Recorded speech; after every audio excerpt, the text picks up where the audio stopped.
Boa noite a todos. Boa noite. Obrigada pela vossa presença. Sejam bem-vindos. Sejam um bom estudo para todos esta noite. Saulo e Estevão eram dois israelitas. Um tornou-se doutor da lei, o outro tornou-se escravo, mas ambos no final se converteram ao cristianismo e se converteram a Jesus. A história desses dois homens e a história dos inícios do cristianismo estão neste livro, Paulo e Estevão, psicografado por Chico Xavier, ditado pelo Espírito Emmanuel. E é como todos os livros, não é? Cada vez que nós o relemos, traz-nos coisas novas.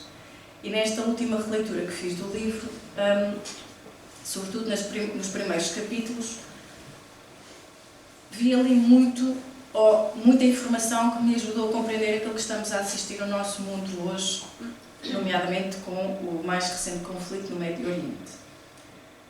Mas falando de Saulo e Estevão, como é que estes dois israelitas de classes socioeconómicas, não se poderia ainda falar sociais naquele tempo, socioeconómicas diferentes, se cruzaram?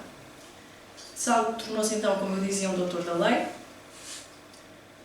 e a certa altura, quando o cristianismo começa silenciosamente a fazer demasiado ruído, ou seja, quando começa a chamar a atenção das sinagogas, dos judeus, dos israelitas, Saulo de Tarso, na altura ainda Saulo, vai à Casa do Caminho, portanto fundada por Simão Pedro, discípulo de Jesus, e no momento em que ele faz essa visita, quem estava a fazer a pregação daquele dia era Estevão, precisamente Estevão.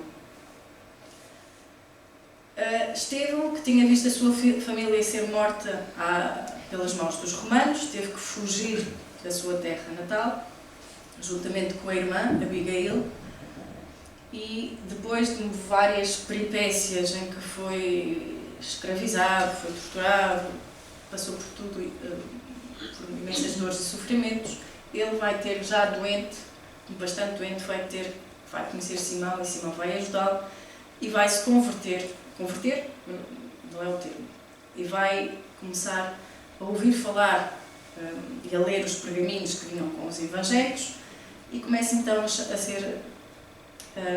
a interessar-se mais por essa figura que foi Jesus. E como ele era muito conhecedor da lei de Moisés, da lei dos israelitas, ele facilmente conseguia relacionar e distinguir aquilo que Moisés tinha ensinado, aquilo que a lei, na altura, do que Jesus tinha vindo a trazer.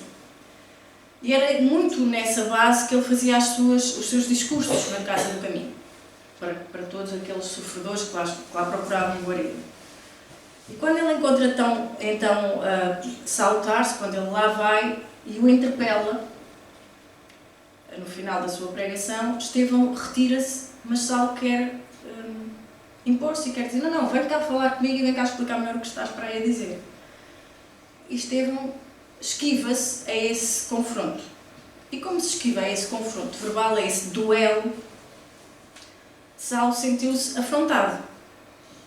E por isso vai chamar, e vai puni-lo, e vai condená-lo, e vai chamá-lo a ir ao Sinédrio, portanto ao tribunal, digamos assim, da altura. O que Saulo não apontava é que o seu grande mentor, Gamaliel, também já estava a interessar-se pelo que Jesus havia ensinado. Já tinha visitado também a Casa do Caminho, já tinha encontrado amigos seus, Gamaliel, na Casa do Caminho. E Saulo não estava a contar com isto. E, portanto, quando ele chega ao Sinédrio a dizer, tenho aqui um grupo de cristãos que são todos para morrer, serem condenados à morte, Gamaliel vai pôr água na fervura, como se costuma dizer, e vai dizer, olha, mas realmente o que é que os acusas? O que é que eles te fizeram? Que crimes cometeram eles? E Saulo, claro, não tinha nada realmente concreto contra aquelas pessoas, a não ser o facto de Estevão ter afrontado Saulo.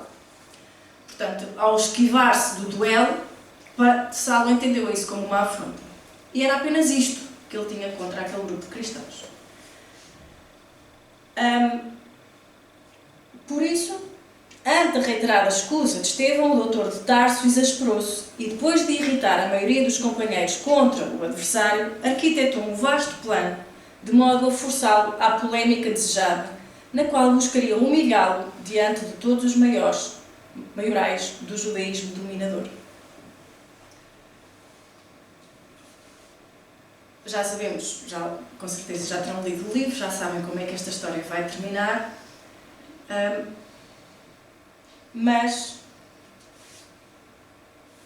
E quando Gamaliel, estava eu a contar, quando Gamaliel confronta também ele, Saulo, e diz: olha, mas porquê é que os vais matar a todos?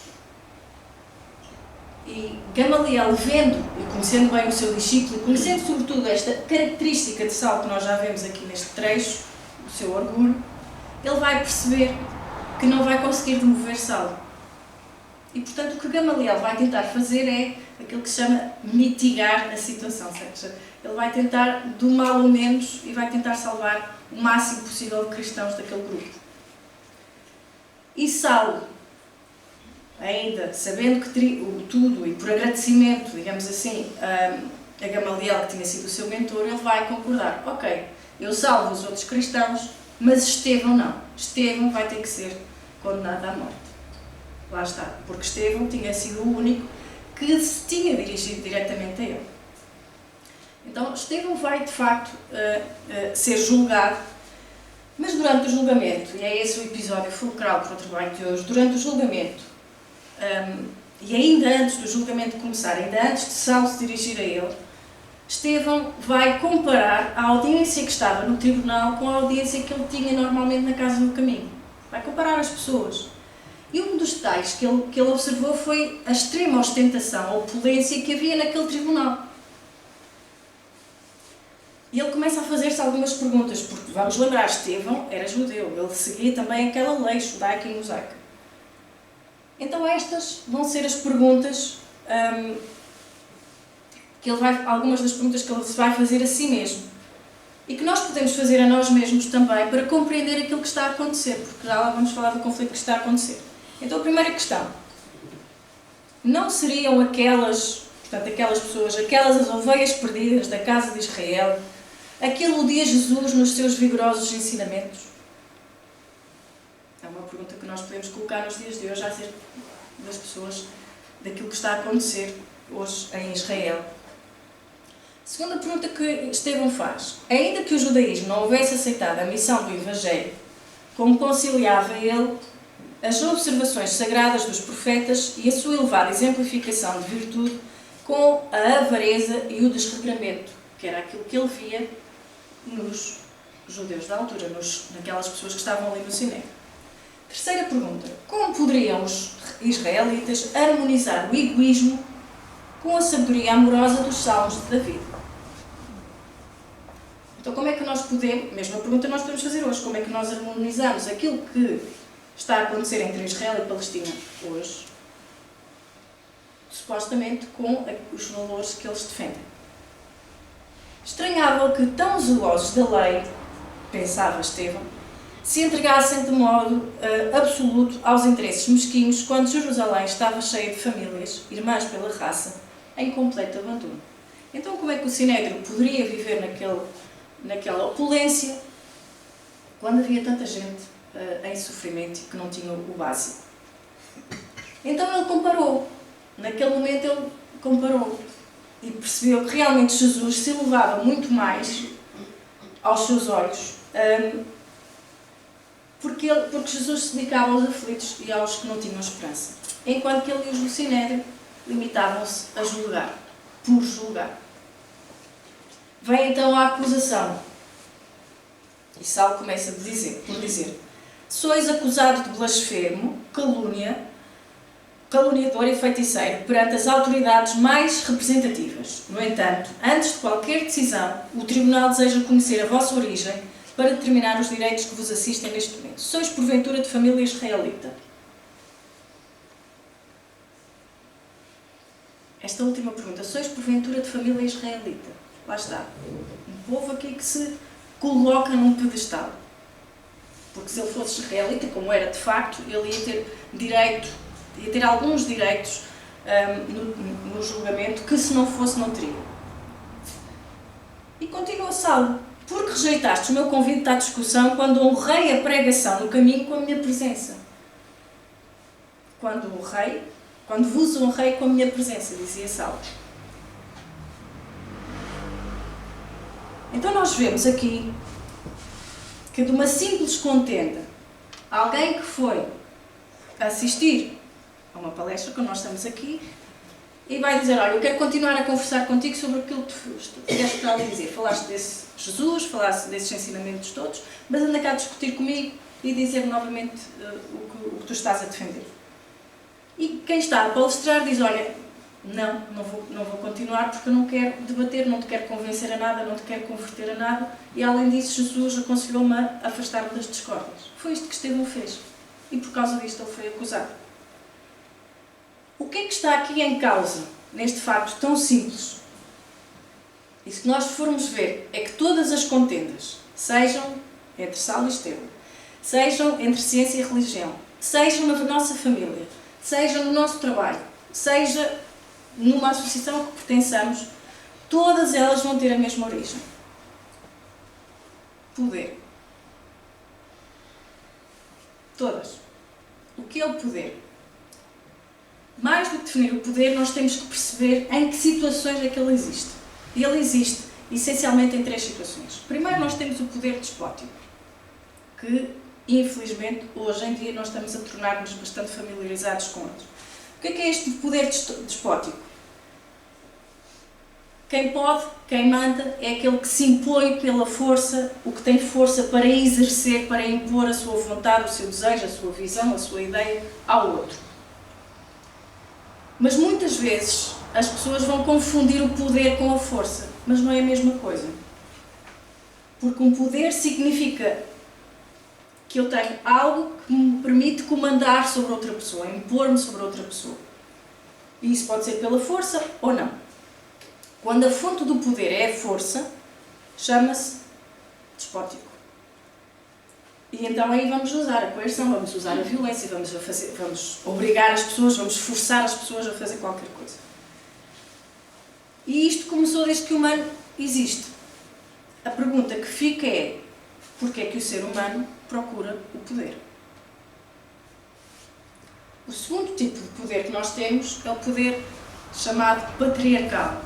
E aqui não tem nada a ver com a figura paterna ou com o pai. O poder patriarcal é aquele poder que é benéfico, já tem alguma coisa de boa, mas é aquele do tipo: olha, faz isto porque é o melhor para ti. É o melhor para ti. Vai, faz. Mas eu não quero, mas faz. Mas eu não quero, mas faz, porque é o melhor para ti e eu sei o que é melhor para ti. Este é o poder patriarcal.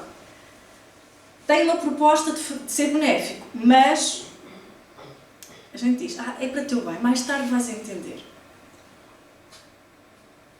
Mas estamos a coagir de alguma forma. O terceiro tipo de poder é o poder consensual. E este não é naturalmente exercido mediante a força. Porque alguém que exerce este poder consensual até pode ser a parte mais fraca do sítio.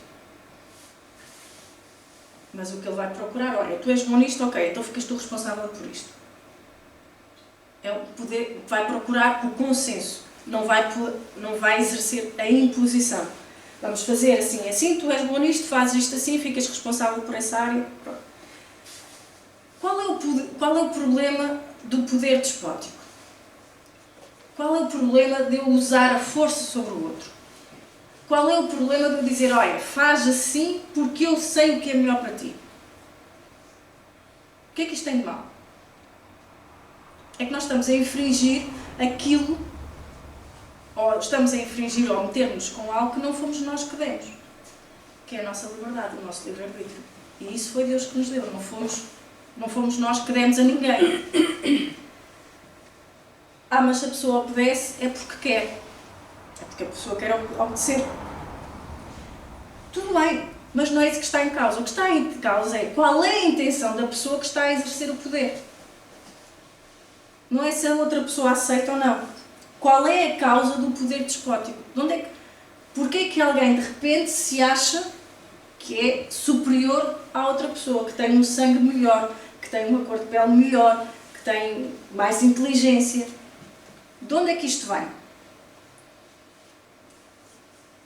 É que depois tem outra coisa, ou há uma outra diferença importante entre, por exemplo, o poder consensual e o poder despótico. No poder consensual, o objetivo não é que outra pessoa faça o que quer que seja, o objetivo é o conhecimento.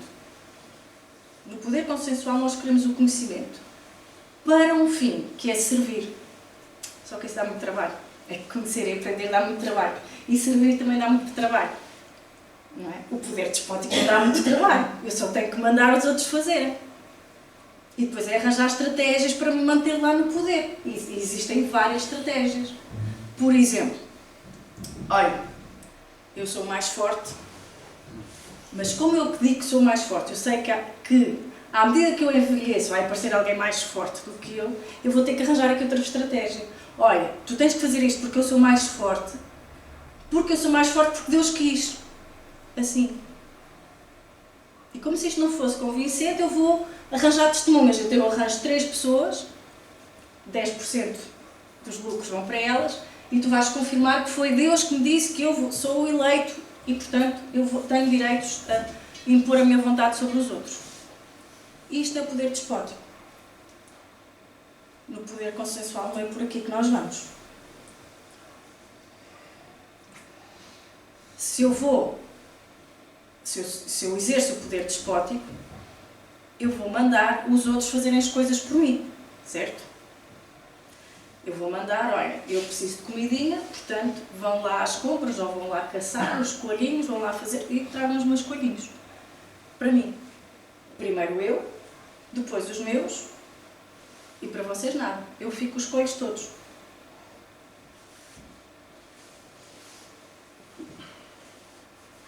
Agora, tem outro, isto é o quê? O que é que isto se chama? Se eu sou o melhor, eu posso impor a minha força, eu fico com tudo para mim, o que é que... No Evangelho falamos em 2 palavrinhas para chamar isto. Porquê é que eu me acho maior? E o mais forte e o mais poderoso? O orgulho. Se eu quero os coelhos todos para mim, o que é que isso se chama? Egoísmo. Certo? Quais são as causas que o Evangelho diz que são as causas para todos os males do mundo? Orgulho e egoísmo. E orgulho e egoísmo nasce quando? Quando nós temos esta sede de poder.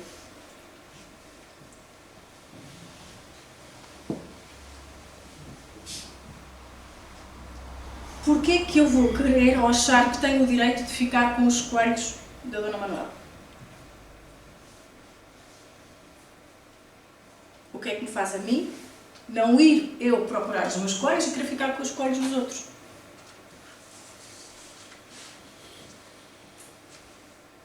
Então o egoísmo nasce, o orgulho vai se manifestar e todos os nossos problemas na nossa vida começam nesta sede de poder.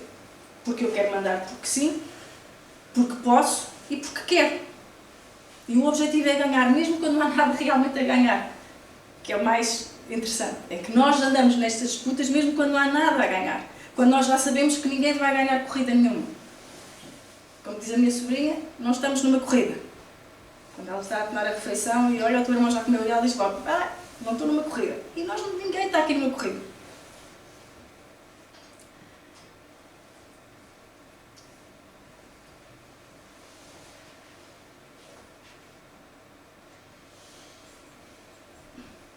Mas, se eu quero este poder despótico e quero realizar todos os meus desejos, todas as minhas vontades, e não só isso, quero impor todos os meus desejos, as minhas vontades aos outros,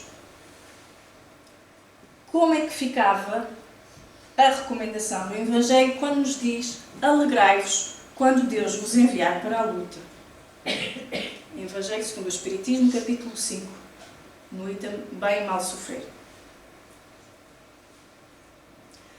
É que nós esquecemos, nós que andamos aqui a desgranhar-nos por pedacinhos de poder, maiores ou menores, nós esquecemos que mandar e governar o mundo não é assim tão bom. As evidências confirmam isso. Se lembrarmos, por exemplo, do imperador Caio Mário, o imperador romano, que se desunhou pelo poder, o poder mais despótico que possam imaginar, ele exerceu. mas vivia numa inquietação tremenda. Aquilo corroeu completamente a alma. E morreu infeliz. Sempre nessa procura de mais e mais poder. Outro imperador, Marco Aurélio, um pouquinho mais educado, digamos assim, ele deixou nos seus livros, no seu livro Meditações, ele disse: não vale a pena pagar o preço para se tornar um Alexandre o Grande. Essa figura histórica, o grande conquistador. Porquê? Porque ambientes de poder, como o Estevão testemunhou quando estava lá no tribunal no Sinédrio, esses ambientes de poder não são estimuladores de virtudes, pelo contrário. Por isso é que é muito fácil criticar eles, que nos mandam pagar impostos e essas coisas todas. Mas e se nós estivéssemos lá? Seríamos tão diferentes assim? Porque é que são sempre os mesmos, o mesmo tipo que lá está? Mesmo quando estamos em supostas democracias. Então, poder e riqueza não são, e no Evangelho alerta-nos para isso, são grandes provas.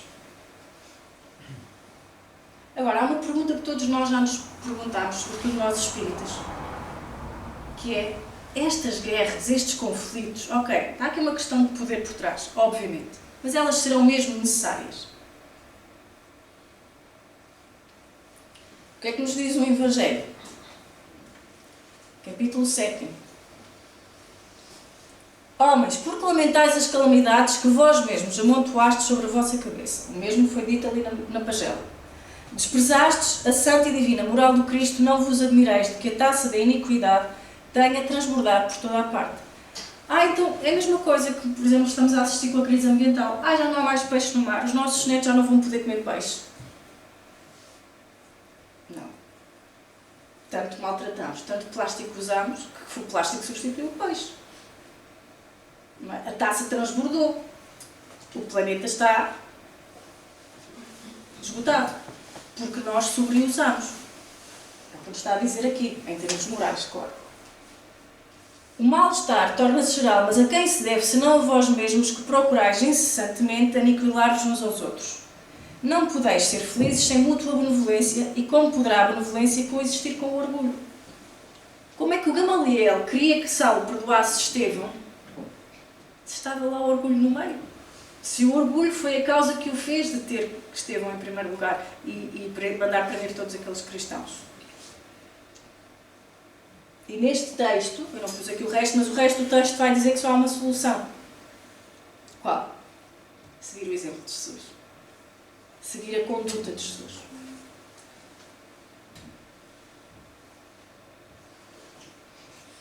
E o mesmo texto ainda nos vai perguntar: por que tendes em tão grande estima o que brilha e encanta os olhos, muito mais do que o que vos toca o coração?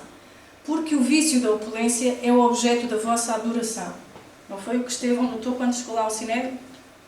Quando a consideração que se dispensa às pessoas é medida pelo peso de ouro que elas possuem ou pelo nome que trazem, que interesse podem elas ter em se corrigirem dos seus defeitos? Então, se nós continuamos a bajular o mesmo tipo de pessoas, pelas mesmas medidas, riqueza, nome, é que, por incrível que pareça, não estamos assim tão longe dos tempos em que a sociedade era dividida por povo, clero e nobreza. Continuamos a bajular exatamente as mesmas coisas. O nome de família. Até para emprego. Se tiver um nome de família importante, é melhor. Não é? Ou se estiver afiliada em algum partido político, ou se isto, ou se aquilo. Portanto, continuamos a apreciar as mesmas coisas.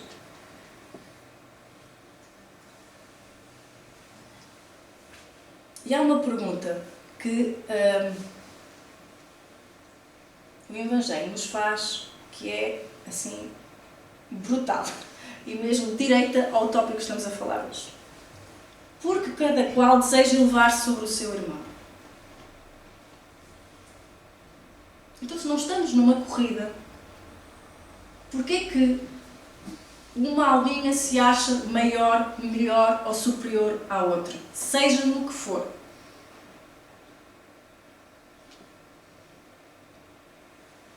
André Luiz nos diz, no livro Ação e Reação, não é André Luiz, é um mentor que ele estava a relatar, não me lembro agora o nome do mentor que é, o benfeitor espiritual. Quantos milhares de irmãos encarnados possuímos nós, em cujas contas com os tribunais divinos figuram débitos? Então, porquê que nos vamos achar superiores aos outros se nós estamos todos enredados nesta teia? Todos já fizemos todas as asneiras possíveis e imaginárias. Os outros fizeram asneiras possíveis e imaginárias a nós. Então estamos todos no mesmo. Não há nenhum motivo para um achar que está assim um bocadinho acima. Não, não há. E diz-nos o mesmo mentor. Vejam a sabedoria dos espíritos, porque a sociedade hoje, tudo aquilo que estamos a viver na sociedade é por causa disto. Porque há sempre uma alminha que se acha melhor que a outra. E a sabedoria dos espíritos naquilo que nos vão dizer logo a seguir, que é, gerando novas causas com o bem praticado hoje, podemos interferir nas causas do mal praticado ontem, neutralizando-as e reconquistando com isso o nosso equilíbrio. Desse modo, é mais justo incentivarmos o serviço do bem, por meio de todos os recursos ao nosso alcance, a caridade e o estudo nobre, a fé e o bom ânimo, o otimismo e o trabalho, a arte e a meditação construtiva, constituem temas renovadores, cujo mérito não será lícito esquecer na reabilitação das nossas ideias e, consequentemente, dos nossos destinos.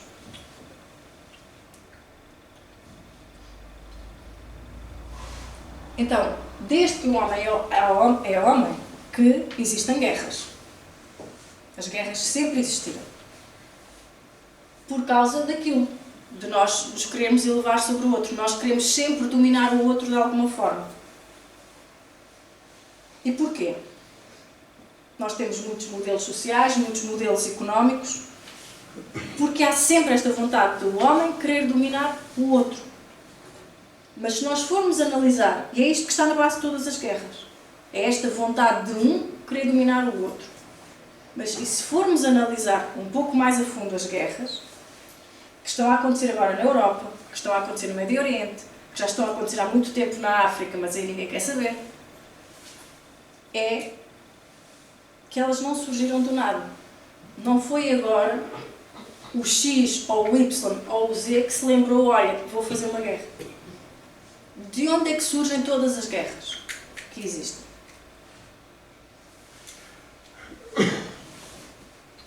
De todos nós. Porque as grandes guerras surgem por causa das pequenas guerras que todos nós fazemos no nosso dia-a-dia. Ah, mas eu não vivo na Palestina nem em Israel. Pois não. O corpo não vive lá. Mas e o que contribui para a psicosfera? As grandes guerras são, assim, a panela de pressão que explodiu, chegou ao máximo, resultado das pequenas guerras que todos nós fazemos uns com os outros, no nosso dia-a-dia, na família, no emprego, nas relações de amizade. Porque todos nós, nesses contextos, queremos dominar o outro de alguma forma. Mesmo nas relações íntimas. Nós vemos isso acontecer. Porque todas essas pequenas guerras vão somando, enchendo a panela de pressão e ela depois vai arrebentar de alguma forma. Então a pergunta que nós temos de nos fazer não é ai, que desgraça que está a acontecer e porquê que está a acontecer aquilo no Médio Oriente. Não, é porquê que nós mantemos as nossas guerras no nosso dia-a-dia. Porque são essas que estão a contribuir para as grandes guerras. E porquê que nós mantemos estas guerras no nosso dia-a-dia? Porque somos imperfeitos ainda. Ou antes, somos perfectíveis, com pequenas coisinhas a limar. Pequenas, vamos ser mais otimistas, mudar o discurso. Pequenas coisinhas a limar. Porque nós ainda vivemos maioritariamente em conflito. Pelo conflito. Pela vontade de impor a nossa vontade ao outro. Vais comer o arroz, vais. Isso não, e se eu não te pedir para me elogiares o arroz, já estás com sorte. E a mínima coisa que acontece, seja na família, seja no emprego, seja entre amigos, a pessoa explode, reage, e lá está o conflito, lá está uma guerra, ali está lá. Então, se nós não temos por hábito fazer essa paz em nós, ser essa paz em nós, o que é que estamos a emitir para a psicosfera? Guerra.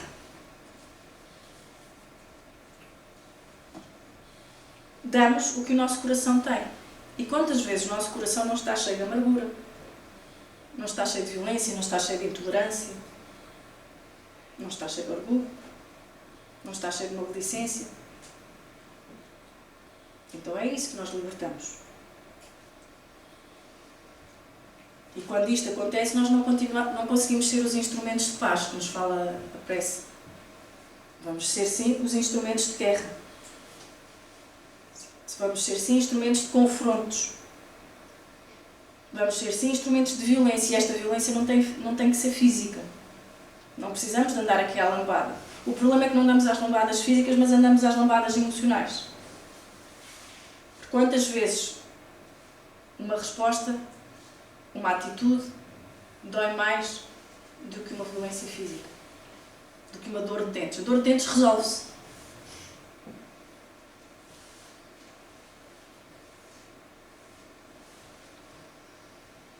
Então, e depois temos outra coisa, que depois a humanidade encarnada, nós, com a humanidade do outro plano, do outro lado da vida, do plano espiritual, que ainda está também equivocada, que ainda está também enganada, a sofrer e um pouco mais atrasada no seu desenvolvimento moral, vai privilegiar o quê?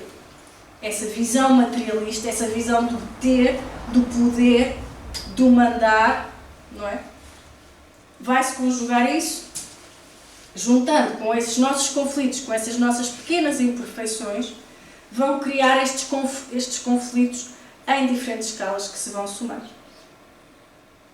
Então, o mais estranho aqui é como é que a criatura humana ainda tem tanto prazer em dominar.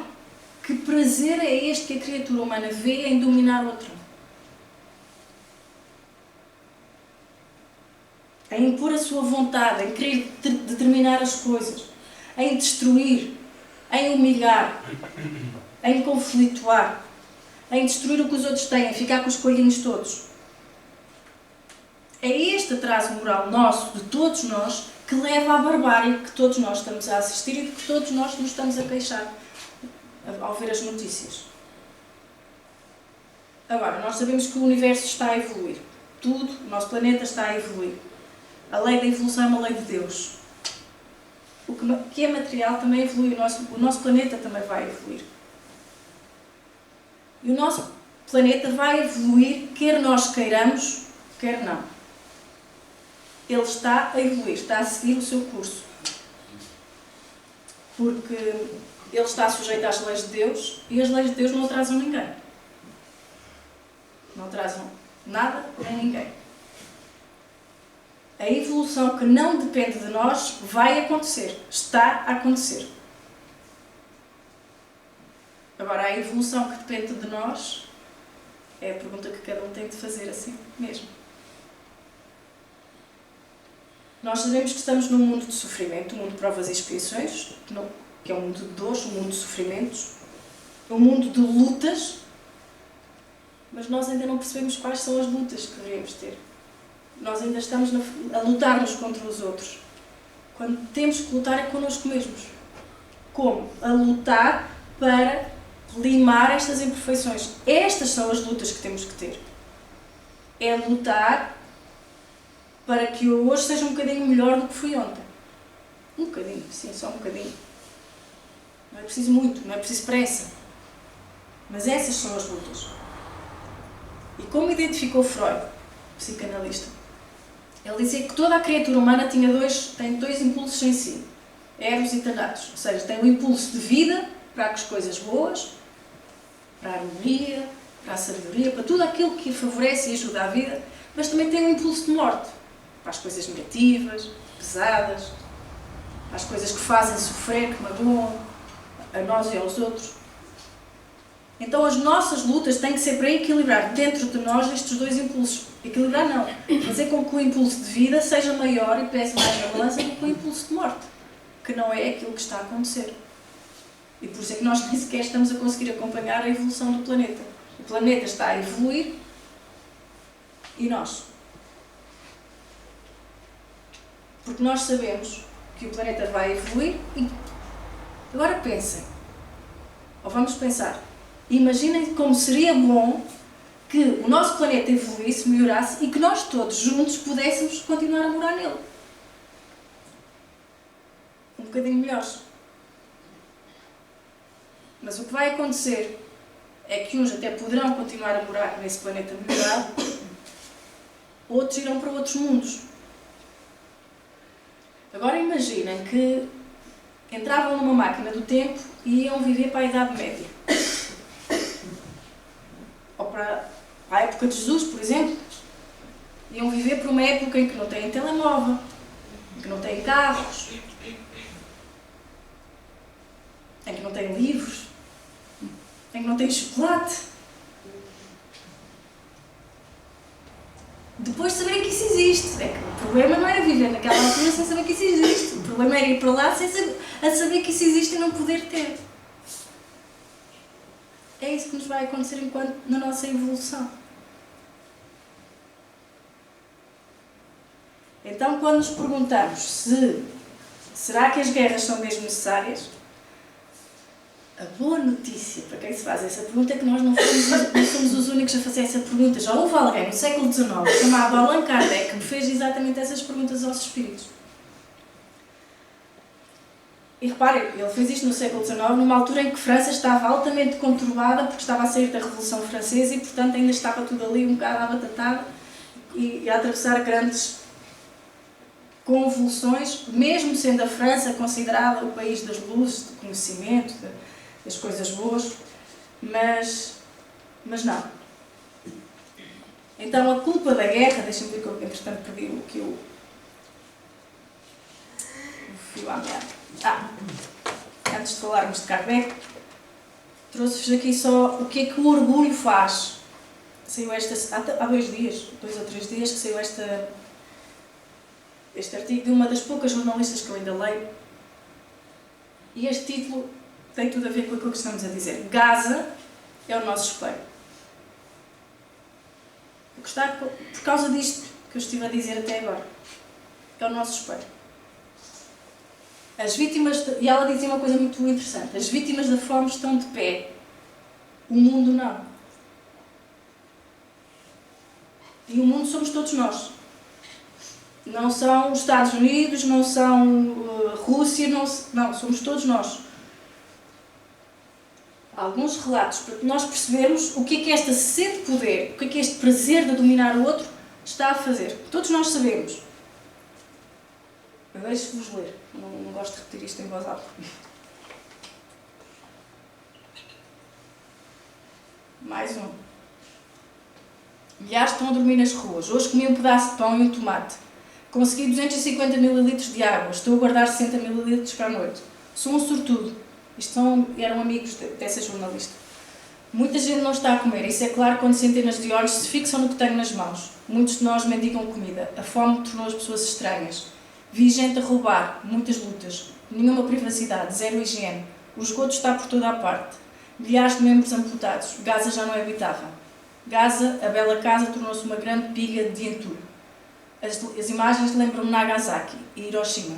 Mais de 100 mil deficientes e cerca de 40 mil vítimas. Estamos em choque. Depois ele diz, acredita, estamos fortes mais do que alguma vez imaginámos.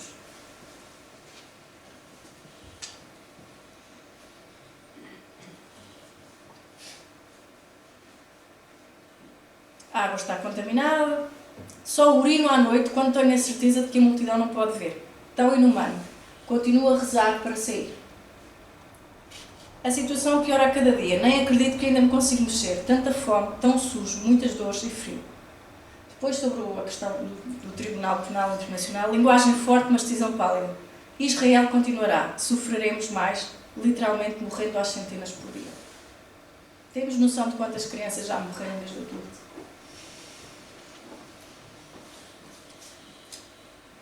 Mas a pergunta mais difícil vai além da culpa e dos negócios. Porquê que as vidas palestinianas não contam como as israelitas, as americanas, as europeias e as australianas? Vamos tirar daqui as nacionalidades, porque é isso que nos importa. A pergunta de base não é a mesma. Porquê que uma vida vale mais que a outra? Porquê que uma vida se pode dominar sobre a outra e pode impor-se sobre a outra? Não está lá de base a mesma coisa? A vontade de poder e de dominar? O mesmo imperador que falei há pouco, Marco Aurélio, ele dizia que se a comunidade não for ferida, dizia ele, se a comunidade não for ferida, eu também não sou. Mas se a comunidade for ferida, a raiva não é a resposta. Isto era um imperador romano a dizer. Nós ainda não sabemos. Não aprendemos isto. Porque é que o orgulho nos faz? Se alguém me ataca, sobretudo se eu acho que sou eleito, que sou escolhido e que sou superior e que Deus me mandatou para alguma coisa, se alguém me ataca e eu não tenho a capacidade de perdoar, nem de encaixar a coisa, nem de educar, nem de dialogar, eu vou responder na mesma moeda. E assim andamos. A responder à violência com violência. Continuamos no domínio do poder despótico e ainda longe do poder consensual.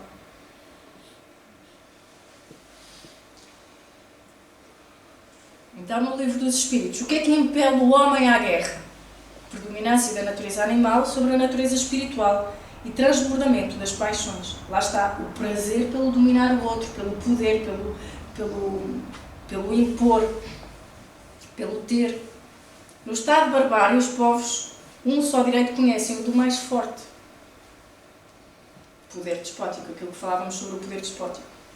Mas, nos mundos superiores ao nosso, desconhecem-se as guerras, carecendo de objetos sólidos, os ódios e as discórdias, porque ninguém pensa em causar dano ao seu semelhante. A intuição que os seus habitantes têm do futuro, a segurança que uma consciência isenta de remorsos lhes dá, fazem que a morte nenhuma apreensão lhes cause. Encaram-na de frente, sem temor, como simples transformação. Bónus extra, para quando deixamos de querer fazer mal ao outro. A morte deixa-nos assustar, é um bónus. Estará a humanidade livre das guerras? Emmanuel fizeram esta pergunta a Emmanuel. Esqueci de trazer a capa na biografia, esqueci do nome do livro, mas acho que é páginas, qualquer coisa, eu depois confio. Mas a resposta de Emmanuel é: não consideramos como definitivamente afastada do seio das nações a ação nefasta das guerras. Para tanto ser, seria necessário que os homens, em geral, estivessem integrados no conhecimento dos seus deveres cristãos, o que não acontece. Por muito tempo ainda cremos que, infelizmente, a humanidade será perseguida pela guerra e pela coorte dos seus infortúnios e desgraças. Cremos que a sua extinção se verificará apenas depois de uma renovação radical nas diretrizes económicas adotadas pela maior parte dos países, aliada ao sentimento de solidariedade e fraternidade universais, que, segundo a educação necessária, deve ser o característico das gerações futuras. Isto vai ser possível quando nós deixarmos de querer dominar os outros e começarmos a cooperar uns com os outros. E ainda perguntaram a Emmanuel: a guerra obedece a um determinismo no plano da evolução? Resposta: crê-se que a guerra obedeça a leis deterministas. Julgo, porém, que proferir semelhante conceito é avançar muito. Ela é a consequência natural dos defeitos das leis humanas. A necessidade imprescindível do momento do mundo é a solução do problema educativo. Faz-se precisa a educação pessoal e coletiva. Da primeira decorre o progresso particular, da segunda, a evolução do mundo e das suas leis. Porquê ele fala aqui em educação? Porquê que fala em educação pessoal e coletiva? Porque educar é modificar hábitos. Então, se eu não responder na mesma moeda quando me atacam, eu vou modificando o hábito em mim e, eventualmente, com o tempo, com muita água mole, eu vou modificar o hábito da comunidade. E essa comunidade pode ser a minha casa, pode ser o meu lar, pode ser a minha família, pode ser meus colegas de trabalho. E quais são as consequências da guerra? Livro dos Espíritos novamente. Que objetivou a providência tornando necessária a guerra? A liberdade e o progresso. Como? Como é que... Então a guerra não traz só dor e sofrimento e aquelas coisas que nós vimos nos relatos daqueles dois jornalistas palestinianos? Nós, se formos ver ao longo da história, todos os momentos de conflito, todas as guerras trouxeram alguns progressos sociais. Trouxeram muitos progressos científicos. sobretudo na área da saúde. O conhecimento que hoje nós temos, se por exemplo alguém tem um tumor cerebral e for operado, e for fazer uma cirurgia a esse tumor cerebral, o conhecimento que vai ser mobilizado para essa cirurgia é graças à Segunda Guerra Mundial. Os grandes avanços que se deram na década de 90 ao nível de conhecimento do cérebro saíram das experiências horrendas que se fizeram durante a Segunda Guerra Mundial. Nestes 2 livros, Cartas de uma Morta. No primeiro livro, ela conta, a mãe de Chico Xavier, conta os preparativos que se fizeram no plano espiritual para receber os que iriam morrer nessa Primeira Guerra Mundial. Portanto, tem vários relatos sobre como é que essa ajuda é feita no plano espiritual, e isso faz-nos lembrar também aquilo que aconteceu, por exemplo, em Fátima, quando aparece a tal Senhora de Branco, que nos vem pedir, vamos orar pela paz, e vem dar alento àquelas mães que viam os filhos irem para a guerra. Ela dizia, vamos orar pela paz. Porquê? Porque orar é essa higienização da nossa mente. Nós, com a oração, nós tiramos esse impulso de morte e convidamos e fortalecemos, alimentamos o impulso de vida. Mas a oração só não chega. E essa era uma das mensagens que eu queria que ficasse o trabalho desta noite. A oração só não chega. Porque a melhor oração tem que ser a nossa vida, tem que ser os nossos atos, tem que ser os nossos pensamentos, sempre. A melhor oração é a nossa ação. No livro do Nosso Lar também conta o que aconteceu na Segunda Guerra Mundial. Não é? Quando instalou a guerra na Europa, os mentores da colónia Nosso Lar, que estavam sobre o Brasil, eles vinham-se a preparar e vieram aqui ajudar. Quando soaram os alarmes, avisando que um novo conflito se aproximaria. Depois há outras perguntas que se colocam, mas então, já não foi aqui, mas uma vez fizeram esta pergunta, mas então e aquelas pessoas, aqueles soldados? Acho que foi aquele jovem que estava ali, que costuma estar sentado ao pé da Dona Emília, não me lembro agora o nome dele. Bernardo que perguntou isso. Então e aqueles soldados que morrem em espírito de missão, porque querem mesmo contribuir para o seu país? Então, Kardec também fez essa pergunta. Estando numa guerra, a justiça sempre de um dos lados, como pode haver espíritos que tomem o partido dos que se batem por uma causa injusta? Bem sabeis, haver espíritos que só se comprazem na discórdia e na destruição. Para esses, a guerra é a guerra. A justiça da causa pouco os preocupa. Uma outra pergunta. Que se deve pensar daquele que suscita a guerra para seu proveito? Então, aqueles que provocam a guerra, os tais déspotas, não é? É o grande culpado. E muitas existências lhe serão necessárias para expiar todos os assassinos de que haja sido causa, porquanto responderá por todos os homens cuja morte tenha causado para satisfazer a sua ambição. Por último, a última pergunta que tiramos daqui do Livro dos Espíritos. Tem o homem culpa dos assassínios que pratica durante a guerra? Esta é que é a resposta a Bernardo. Não. Quando constrangido pela força, mas é culpado das crueldades que cometa, sendo-lhe também levado em conta o sentimento de humanidade com que proceda. Ou seja, se ele tiver que matar e tiver que matar, pronto. Para viver, tudo bem. Agora, aqueles requintes de malvadez que se vêem, isso já não tem desculpa. Mas, de novo, voltemos as perguntas para nós. O que é que nós fizemos para haver paz? O que é que vamos fazer, a partir de hoje, para haver paz nestas guerras que estão a acontecer agora no nosso mundo? O que é que nós fazemos na nossa família para haver essa paz? O que é que nós fizemos no nosso trabalho para haver paz? O que é que nós fazemos nos centros que frequentamos para haver paz? No nosso círculo de amigos? Se eu me limito a berrar mais alto do que o outro para que ele faça o que eu quero, ou se eu acho que só eu é que sei e os outros não sabem nada, se isso é um reflexo do nosso orgulho e do nosso egoísmo. E estas são a causa de todas as guerras.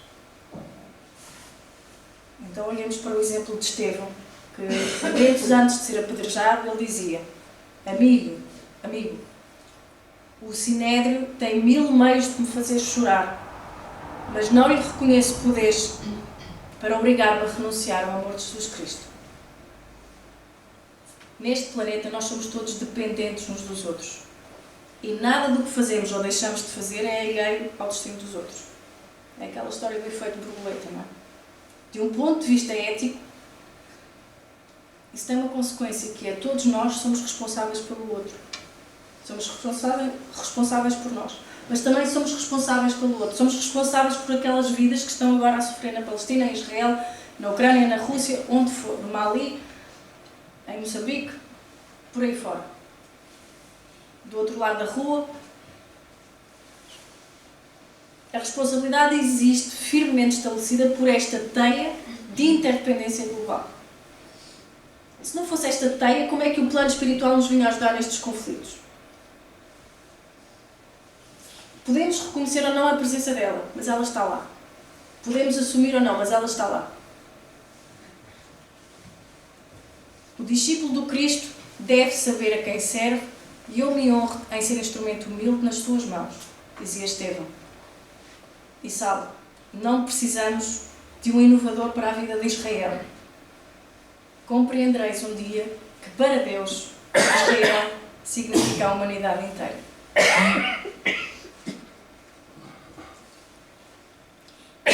Esta era a bibliografia, foi a bibliografia que utilizámos. Falta ainda aqui aquele livro de Emmanuel, com as respostas de Emmanuel. Ficam os nossos agradecimentos por estes 2 exemplos de Estevão e de Paulo de Tarso. Obrigada pela vossa atenção. Este era o trabalho desta noite. Qualquer questão, estamos disponíveis no final dos trabalhos. E uma continuação de uma boa noite para todos. Muito obrigada pela vossa presença. Obrigada.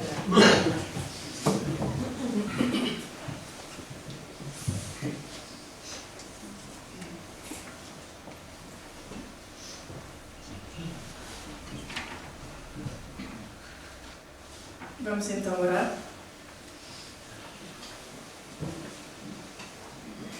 Com 2 orações que eram muito caras a Estevão. O Senhor é o meu pastor, nada me faltará. Deitar-me faz em verdes pastos. Guia-me mansamente a águas muito tranquilas. Refrigera a minha alma. Guia-me nas veredas da justiça por amor do seu nome. Ainda que eu andasse pelo vale das sombras da morte, não temeria mal algum, porque tu estás comigo. A tua vara e o teu cajado me consolam. Preparas-me o banquete do amor na presença dos meus inimigos. Unges de perfume a minha cabeça. O meu cálice transborda de júbilo. Certamente, a bondade e a misericórdia seguirão todos os dias da minha vida e habitarei na casa do Senhor por longos dias. Senhor Deus, Pai dos que choram, dos tristes, dos oprimidos, fortaleza dos vencidos, consolo de toda a dor. Embora a miséria amarga dos prantos do nosso erro, deste mundo de desterro, clamamos pelo vosso amor. Nas aflições do caminho, na noite mais tormentosa, a vossa fonte generosa é o bem que não secará. Sois em tudo a luz eterna, da alegria e da bonança, a nossa porta de esperança, que nunca se fechará.